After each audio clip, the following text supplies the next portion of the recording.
എന്തിട്ട് പരിപാടി മക്കളെ, രാവിലെ തന്നെ എന്തെങ്കിലും കഴിക്കാൻ വിചാരിച്ചു ചെറിയൊരു തട്ടുകട അവിടെ കയറി കഴിക്കാൻ വിചാരിച്ചാ കഴിച്ചത് മാത്രം ഓർമ്മയുള്ളൂ. ഇത് എന്തിട്ട് റൊട്ടി എന്തോ സാധനം എന്നുള്ളതൊന്നും മനസ്സിലാവില്ല. കയക്കൊക്കെ ചെയ്യണേ വാങ്ങിച്ചാൽ പെട്ടുന്നായി സംഭവം. കാലത്ത് അവർ ചോദിച്ചപ്പോൾ ഇത് മാത്രമുള്ളതാണ്. പിന്നെ ഒന്നും നോക്കിയില്ലേ, കിട്ടിയത് കഴിച്ചിട്ട് വേഗം പടയ്ക്കാൻ വിചാരിച്ചു. നോക്കുമ്പോൾ അതൊരു ചെറിയൊരു കയറ്റാടുന്നു. ചവിട്ടിയിട്ട് കൊണ്ട് നീങ്ങണില്ല. എന്നാലും കുഴപ്പമില്ലാന്ന് വിചാരിച്ചിട്ട് ചവിട്ടി നോക്കുമ്പോൾ ഒരു ഇറക്കം കിട്ടി. ഹായ് സമാധാനമായി. അത് കിട്ടിയപ്പോൾ തന്നെ എന്ത് സുഖം വിചാരിച്ചിട്ടാ.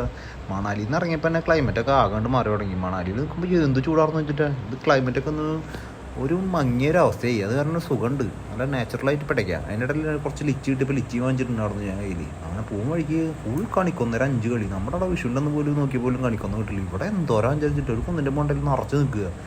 അങ്ങനെ അവിടുന്ന് നേരെ വിട്ടത് ഓർമ്മയുള്ള മക്കളെ. പിന്നെ പറയണ്ട, ഒരുമാതിരി വൃത്തി കെട്ടെന്ന് പറയില്ല. എന്ത് കേട്ടെന്നാ പറയാ, വേർത്ത് പിണ്ടിയായി. മറ്റേത് ഒരു ദിവസം മൊത്തം ചവിട്ടിയാലോ വേർക്കുള്ളൂ. ഇപ്പം അങ്ങനെയൊന്നുമില്ല, ഫുൾ വേർക്കുക. അങ്ങനെ ഒരു ശമനത്തിന് വേണ്ടിയിട്ടൊരു കുൽഫി കിട്ടി. ഇപ്പോൾ കുൽഫി വാങ്ങിച്ച് കഴിക്കാൻ വിചാരിച്ചു. ഈ ചൂട്ടത്തൊക്കെ ഒരു കുൽഫി കഴിക്കുമ്പോൾ എന്തൊരു സുഖമെന്ന് അറിയാം മക്കളെ. ഒരു രക്ഷയില്ലാന്ന് പറയില്ലേ, ജാതി സുഖം എന്താണ്ട് അവിടെ ഇരിക്കുക. അതന്നെ മണാലിയിൽ നിന്ന് ഇറങ്ങി വെയിൽ കൊണ്ടപ്പോഴും കറുത്തുണ്ട പരിവായി കണ്ടില്ലേ. പിന്നെ കണ്ട് കടന്ന് വെച്ച് പടച്ചപ്പോൾ സൈഡിലൊരു പുഴ കൊണ്ട് നല്ല രസമുണ്ടായിരുന്നു. കുറച്ച് നേരം ചവിട്ടിയുള്ളൂ, പിന്നെ നിർത്തി ഞാൻ. വയ്യ, ചൂട് ഭയങ്കര ചൂട് എന്ന് പറഞ്ഞാൽ ഒരു രക്ഷയില്ലാത്ത ചൂടെന്ന് അറിയില്ലേ. പിന്നെ ഒന്നും നോക്കിയില്ല, ഒരു കട ഉണ്ടായിരുന്നു. കടയുടെ സൈഡിലിരുന്ന് പിടയ്ക്കാൻ വിചാരിച്ചു. കടയുടെ സൈഡിലാന്ന് വെച്ച് കഴിഞ്ഞാൽ കറക്റ്റായിട്ട് കിടക്കാൻ പാകത്തിനൊരു കട്ടിൽ പോലെ ഉണ്ടാക്കിയിട്ടുണ്ട്. സൂപ്പർ സുന്ദരമായിട്ട് നല്ല സ്പോഞ്ചൊക്കെ ഉണ്ട്. ഒന്ന് തുടച്ച് മിനിക്കിയിട്ട് നേരെ അവിടെ കിടക്കാൻ വിചാരിച്ചു. നോക്കുമ്പോൾ ഷിംലയ്ക്കും ഛത്തീസ്ഗഡിലേക്കൊക്കെ കണ്ട മനം ദൂരമുണ്ട് മക്കളെ, ഒരു രക്ഷയില്ല. അങ്ങനെ ഏറ്റവും അവസാനം ഏറ്റവും അവസാനം ഞാൻ ആ പാലത്തിൻ്റെ ഫ്രണ്ടിലേക്ക് എത്തി. അങ്ങനെ വിശന്നപ്പോൾ പിന്നെ എന്തെങ്കിലും കഴിക്കാൻ വെച്ചിട്ട് വീണ്ടും ഒരു ചെറിയ തട്ട് കട നോക്കി ഞാൻ പിടിച്ചു. ആ പിടിച്ചത് ഓർമ്മയുള്ള മക്കളെ, ഒരു രക്ഷയില്ല. നല്ല ചിക്കൻ ചോറൊക്കെ ഉണ്ടായിരുന്നു. അവരാച്ചൊരു വലിയൊരു കുന്ന് പാത്രത്തിൽ നിറച്ചെടുത്തൊന്നും കൊടുക്കുക, എന്താ ചെയ്യുക, കണ്ടു കാര്യമില്ലല്ലോ.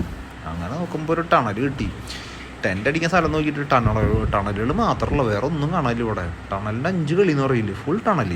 എന്താ ചെയ്യുക, പറഞ്ഞിട്ട് കാര്യമില്ല. ടണൽ നോക്കി പിടിക്കന്നെ.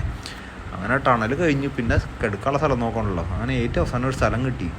ആരോട് ചോദിച്ചിട്ടും കിട്ടുന്നില്ല. ഏറ്റവും അവസാനം 2-3 ബംഗാളിക്കാർ പണിക്ക് നിൽക്കുന്നുണ്ടായിരുന്നു. അവരോട് ചോദിച്ചപ്പോൾ അവർ പറഞ്ഞു, ചേട്ടാ അവിടെ അടിച്ചോന്ന് പറഞ്ഞു, സെറ്റാന്ന് പറഞ്ഞു, ഒരു പേടിക്കണ്ടെന്ന് പറഞ്ഞു. അങ്ങനെ നോക്കുമ്പോൾ നല്ല വ്യൂ ഉള്ള നല്ല സൂപ്പർ സ്ഥലം. തൊട്ടപ്പുറത്തൊരു ഹോട്ടലും ഫുൾ കാര്യങ്ങൾ സെറ്റാണ്. 4 ആൾക്കാർ കമ്പനിക്ക് രാത്രി കിടക്കാനും ഉണ്ട്. സുഖം സുന്ദരം.